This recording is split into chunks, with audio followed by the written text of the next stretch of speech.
A lot to come on this week's episode of the Good Old Podcast. We're not only going to break down the game against North Carolina, we're also going to have a special guest in Virginia quarterback commit Bjorn Jurgensen joining on the show.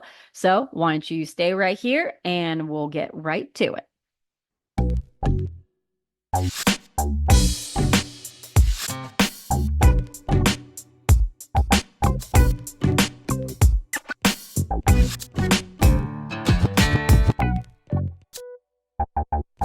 The message was, man, we got to take ownership of it. At the end of the day, right? We can't. There's nowhere to hide, right? And it's a life lesson too, right? So whatever you're running from in life, eventually it's going to track you down, and you're not going to be able to hide. And today, we missed an opportunity to grow and develop as a program. So we can't hide from it. We got to own it. At the end of the day. Hopefully nobody will look to the right or the left and start pointing fingers, except for they look straight ahead in the mirror and say, what can I do better? How can I make sure that my fundamentals are better? How can I have more appreciation for my opportunity and for my teammates? And then how can I, have a more mental and physical toughness to be able to go out and execute and compete? So that was the message, to our guys. Man, we got a lot of football left. Man, we're scrapping, we're fighting. And then also, too, the message to these guys is I've seen it. That's probably the most frustrating thing is, man, I've seen these guys perform and play at a high level. So I know they're capable of it. But it all comes down to decisions, daily decisions. And today we didn't have our minds in the right place. And again, I take ownership because that's my fault. My job as a head coach is to make sure that collectively everybody's on the same page, pulling in the same direction with the same mindset. And I failed at my job today. Hi, and welcome to a new episode of the Good Old Podcast. I'm Jackie Franchuli for Wahoo's 24/7. And it's been a few days since Virginia's lackluster performance against North Carolina last weekend, which saw UVA drop to 4-4 on the year after it was a pretty bright spark for the Hoos in the season, starting 4-1 and now losing 3 straight after falling to Clemson and North Carolina in these last 2 weekends. So right now it's back to the drawing board for Tony Elliott and his team as they hope to regroup in the final third of the season. So we're going to talk a little bit about that UNC loss. But first, why don't you go ahead and like this video on YouTube, like our channel, click on the bell so you're notified when we post new videos, and also head over to wherever you listen to your podcast and leave us a 5-star review so we can continue to grow this show.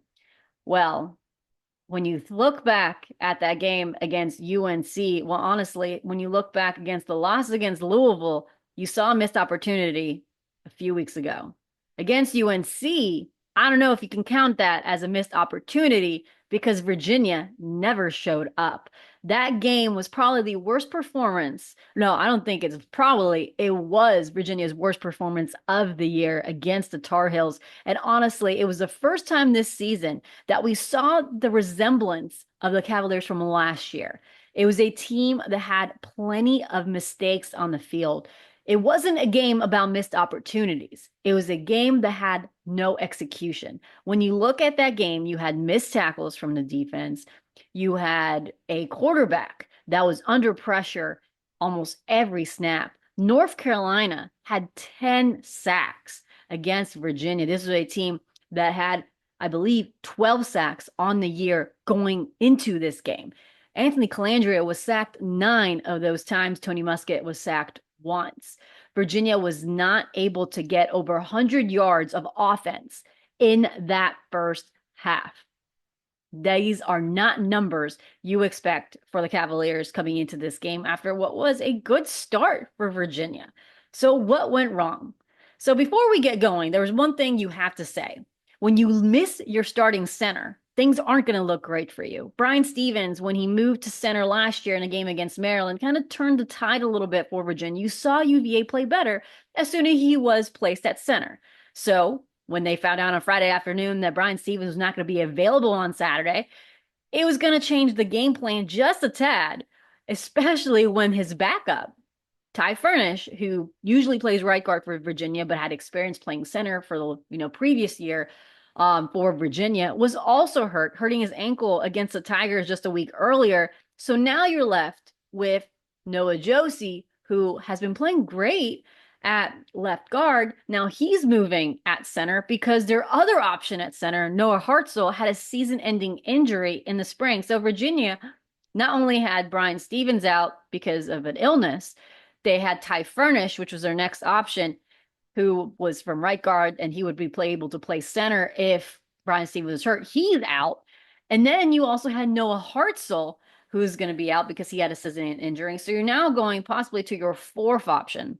Obviously, Grant Elliott would have been an option for Virginia if they needed him to play, but he is a true freshman. And generally, you do not want true freshmen to play their first year if you don't need to. So Noah Josie was playing at that position. So there was going to be some learning pain early on, and that's where you saw a lot of the pressure to Anthony Calandria. But at the same time, Brian Stevens wouldn't have helped your left tackle block. They also didn't help getting separations from the wide receiver or slow developing plays on offense. Those things wouldn't have been solved if Brian Stevens was playing under center. So though he was a big loss and you noticed that was a big loss, there's still other things that went wrong.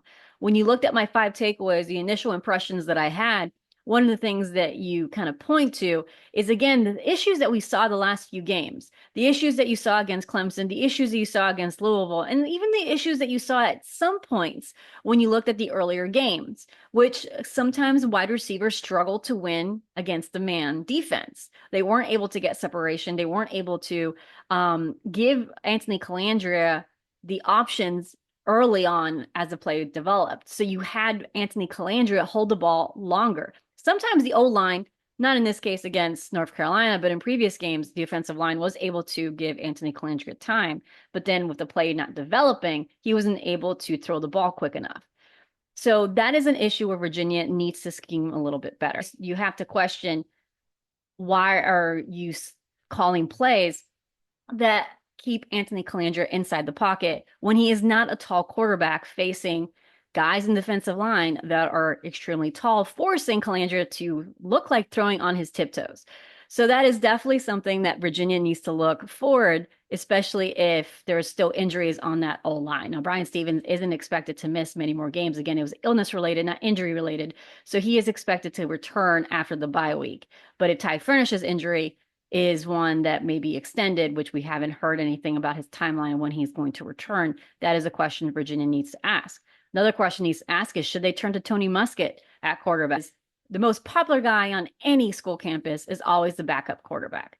This is what Tony Elliott had to say after the game when we asked him if they thought to bring Tony Muskett earlier than they did. Any thought to go to Muskett earlier in the game, given that Calandria was struggling to get the ball out, or Yeah. stick with Calandria? Well, there wasn't a ton of discussion because, in fairness to Calandria, there wasn't much time. He was getting his back foot in the ground and guys were on him. And so I thought he battled, considering the circumstances, to just keep playing, was getting hit and sacked. And so the discussion didn't really take place until later in the game. Because again, in a situation like that, we felt like his ability to elude and escape, gave us, the best opportunity amidst the struggles that we had up front today. So that's something that Virginia will have to look into and evaluate as they move forward in the season, especially with Terrell Harris's injury at wide receiver. Since Harris's injury, you've noticed the explosive plays kind of dying down a bit. Harris had such an uncanny ability to get separation and make those explosive plays, and that's something that they're missing. Defensively, Virginia has been hammered by injury as well. When you look at some of those guys missing, you point to Antonio Clary, their starting safety, who's having a great season so far before his knee injury. You're hoping that he'll be able to come back when they come back from the bye week to face Pitt. He was an excellent safety that helped with that run defense, helped with coverage. Now you're having to move guys around, like having Kendron Smith play that spur role and Corey Thomas play that high safety role. So again, you're switching things around because of that injury. And then obviously Cam Robinson has been playing through injury, and that game against North Carolina, he also had to deal with injury. So you're hoping he's going to be healthy during the bye week, because that linebacker room is also dealing with an injury with James Jackson, who's week to week for a foot injury. You're already out Jason Hammond, who's out for a season-ending injury. So again, the injuries on that side of the ball are also mounting. And you can see, it looked like they were tired. They were having missed tackles. against North Carolina. So that is, when you look at that, you saw those opportunities missed. This was a team that struggled to contain both Georgia Tech and Pitt. And then Virginia wasn't able to attack that. And again, sometimes it is about matchups. When you looked at Virginia, you saw some potential matchups that they could on the offensive side and defensive side. You thought, okay, if they contain North Carolina and force them to make mistakes, then Virginia had opportunities. But in the end, it was Virginia making those mistakes, making those penalties that you hadn't seen from Virginia, like having an extra man on the field defensively and then forcing to call a timeout, or having a delay of game on the first offensive drive, a first offensive play on a drive. Those are things that you didn't see from Virginia. So it was a lack of execution. It was a lot of those uncanny mistakes that we didn't see a lot from Virginia this year. You saw them maybe the first 2 years of the Elliott era, maybe last year, that they were getting better as the season went on. Those are things that we saw against North Carolina, and the frustration you get to see against North Carolina. So moving forward, those are things that you're hoping to clean up, and you're hoping that the bye week came in an opportunity for them to not only get over this physical fatigue, but also that mental fatigue. So that is what's been going on in the field as Virginia looks forward to what they can do against Pitt, because this is the last third of the season is going to be tough with 3 road games and 4, and they're 2 games away from a bowl game. So they're trying to steal 2 games with only 1 home game coming up in Charlottesville. So it's going to be a tough task for Virginia, but they do have opportunities still. They can win 2 out of 4, and that's what they hope to become bowl eligible. On the recruiting front, because this episode, we are actually having Virginia commit Bjorn Jurgensen join us in the show in the second half here after the break. So as far as recruiting goes, Virginia had extended a couple of new offers in 2025, including to an edge rusher and a defensive back. With things going with Davin Chandler, who is a Virginia commit. He officially visited Vandy last weekend. And as you guys know, on 24/7, I have placed a crystal ball for Chandler to flip to Vandy at this time. So it checks out that Virginia is also looking to possibly add a DB in this class with that news that Davin Chandler might be on flip watch for Virginia.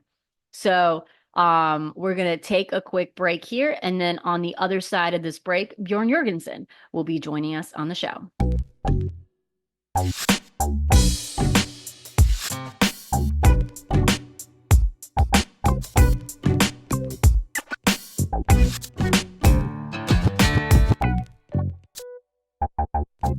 And here joining us on the show this week is Virginia quarterback commit Bjorn Jurgensen. Bjorn, thank you so much for joining us on the show. It's great to have you here. Thanks for having me. So first off, let's talk about a little bit of your season, because you and your squad are doing well there here down in Florida. What have you seen has been the biggest growth for you, but also as your team? Well, I would say we worked really hard this offseason just getting the chemistry down. Last year we were a pretty young team, so I think having all the experience from last year and then just building on that into this year was a big thing for us. And I would say a lot of the stuff I worked on was just mentally, the mental side of football. So just being able to read defenses better and get the ball out with more anticipation and just know where I'm going with the football and being confident has really helped me. And we're having a great year so far, and we're hoping we can keep it up and have a shot at the state title. You were kind of one of the underrated guys coming into this fall. Your ranking at 24/7 has risen due to your performance this fall. Did you believe you had a chip on your shoulder because you were kind of one of those underrated guys? Yeah, I felt like I've always had a chip on my shoulder, just going at camps and everything, and I knew I could always compete with these guys, and it's just finally nice to see the hard work's paying off. You visited Virginia, and obviously you committed to them, and you liked what you saw by the UVA staff. What has made you so confident in this Virginia staff? Well, I think that they've shown a lot of improvement just watching the games this year, and then going up there. I think their offense has shown a lot of explosiveness, and I think I fit in really well. And I just love the coaching staff. I talk to them like every week about after my games and everything, and talk about their games upcoming. So I just think it's going to be really good. You were at the game against Louisville, a heartbreaker for Virginia, Yeah, but you did get to see that comeback. yeah. No, I thought it was a great game. It was the atmosphere was great. I mean, I think it was fall break when I was there, so there wasn't really many students, but there was still a great atmosphere. And yeah, it was a tough one, but I think they'll get them next time. You were also there with several other commits from your class, guys like Grayson Reed, Kogier, William Thurber. How was seeing those guys and getting to see them face to face? It was good. That was my second time seeing Grayson, and then that was my first time meeting Cole and William. And they were all cool. We talked on the sideline for a little bit, and we're all really excited about the program and the direction it's heading in, and we're excited to work with each other. So, Do you guys talk a lot on, outside of seeing these visits? Do you have a good relationship with some of those commits? yeah, we have a group chat, so with all the other commits, so we talk sometimes. We have a fantasy football league together, so it's pretty cool. But yeah, Who's winning? I think Zay right now. Where are Yeah. you on the list of the fantasy football? Not good. I think I'm on the bottom half. All right, so note to myself, ask Zay for any fantasy football Yeah. tips. I think he's Okay. undefeated. Yeah, he's Oh, good. okay. All right. Who's competing with him right now? I think Dylan's up there, and I don't know off the top of my head, but I know Dylan's up there too. But him and Dylan, yeah. Okay. When you talk to the Virginia staff, when you see them in person, but also on your conversations, who do you talk to the most, and what's kind of been the consistent message they have for you? Well, I talked to Coach Lamb a lot, phone calls, before or like after the games, we'll talk about them, and he'll just tell me he's like seen my like film and everything, and he's loving it, loving what I'm doing so far this year. And then Coach Elliott also texts me before every game, just giving me a little message, just saying like go get them tonight, like just enjoy all the last moments of high school football because it's some of the best times of your life right there. How much does that mean to you that you have the coaching staff that you committed to is committed to you as well? They're the ones who are reaching out to you and keeping you in their minds. It means a lot, like just to have someone that you know is putting effort into you, and that kind of gives you confidence. And just when someone has belief in you, it really just helps you feel more committed to the program in general. Just more excited to go there, knowing that I'm gonna be surrounded by good people, and because I'm gonna be far from home, so being with good people, I mean, the people make the place. So I think it'll be really fun. As a recruit, as a commit, when you watch the games, either at Scott Stadium or at home, or you're watching college football, what do you focus on? Well, I like to watch the offense mostly, and then just get to see what kind of stuff they're doing. And yeah, just when I'm mostly watching on like Saturdays, it's just for fun with the family, I would say. Yeah. Okay. What stood out about Virginia's offense so far? They're taking a lot of shots, I would say. Malachi's having a huge year, and I think also their intermediate passing game is really good too. So, As a quarterback and as a guy that, is leading his team, how much do you like them going on those fourth downs, going for it for the 2-point conversion? They've been definitely more aggressive in their play calling this year. yeah, no, I think it's really cool that they go for it on fourth and um, 2-point conversions and everything because that just shows they trust in their team to make plays. And I think a coach having that trust in you is really big. So you have a couple more weeks left to your season. Obviously, state titles is the big go here, but individually, what are you trying to do the last few weeks as you're complete your high school career? I would just say I'm just enjoying every last bit of it, going out there and having fun. Just because it doesn't last forever, and everyone I talk to always says that they wish they could go back to high school football because it was some of the best times of their life. And yeah, I'm just having fun every day at practice and then the games, just having fun out there. And me and my team are ready to hopefully make a big playoff push. And yeah, Are you taking any more visits coming up in the next few weeks? no, I have nothing planned, so I'm just here, focused on the team. And Yeah, it's probably really hard to kind of travel to different state when you're in the middle of your high school season too. yeah, no, I got lucky with the hurricane. Well, not like lucky, but like the hurricane canceled our game on last week, so we got to come up a day early, so it was pretty easy for the Louisville game. I know with your success, other schools might be approaching you. How do you handle those conversations? Well, I tell them I'm locked in with Virginia, and yeah, just pretty much I'm locked in, and I love what Virginia's doing. And if Virginia tells you, hey, we have this recruit that we really want, what would you be your recruiting pitch for them? I would say that Virginia's a great place, great people, and um, it's just a great atmosphere all around.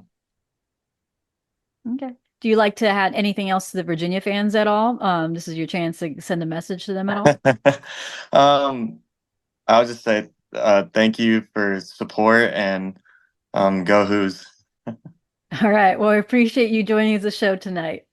Thank you. Thank you so much for Bjorn to join us on the show. It was always great to have these Virginia guys come on the show so you guys get to know them a little bit better before they get on grounds. Now, obviously, next week is not just about Virginia returning to the football field and traveling to Pitt for them, but it's also the start of basketball season. On Monday, we're going to have a special podcast episode where we'll preview both the Virginia men and Virginia women's basketball, since they both will tip off next week, with women tipping up on Monday and then the men tipping up on Wednesday. So we'll have a full breakdown and preview to those seasons coming up on Monday on a special podcast episode. And obviously head over to Wahoo's 24/7, where we have several features on both teams being posted, and we'll have more on the football team, as well as we'll have Tony Elliott available for the media on Tuesday, and more updates as we look forward to Pitt. So for this episode, I hope you guys have a great rest of the day, and hope you have a great Halloween weekend.